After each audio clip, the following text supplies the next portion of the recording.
அம்மா டென்ஷன் பண்ணிட்டா. எவ்வளோ பெட்டு கட்டுற? பாப்பமே 100 ரூபாய் பெட்டு வரியா? வரேன். இந்த இது கல் வேணும், சின்ன கல். போய் எத்தனை வா. எத்தனை வாங்கிட்டா? எருமாடு இந்த கல்லுல இந்த பெருசு இருக்கு மாதிரி, அது எத்தனை வா.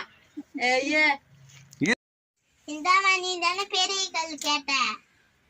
ஐயோ ஐயோ ஐயோ, தலையில அடிச்சுட்டு போடலாம் உங்ககிட்ட. இந்த பெரிய கல்ல நான் கேட்டேன். எருமாடு இந்த துன்றதுக்கு கூட வாங்க துன்றீங்க இல்ல. இந்த கேப்புக்கு வந்து இந்த பெரிய கல்லா போட்டு அடிக்க முடியும்? ஐயோ ஐயோ ஐயோ, எம்மா நீ வேலையே சேர்த்தாள். நீங்க பாங்க, இவ்வளவு பெரிய கல் எத்தனான்னு சொல்லிக்கிற. நின்ன இந்த பெரிய கல் எத்தனான்ட்டு ஒன்னு எத்தனா குட்டி எத்தனாரு இல்ல. இதோட சைஸாவே இல்லையாங்க கல்லு.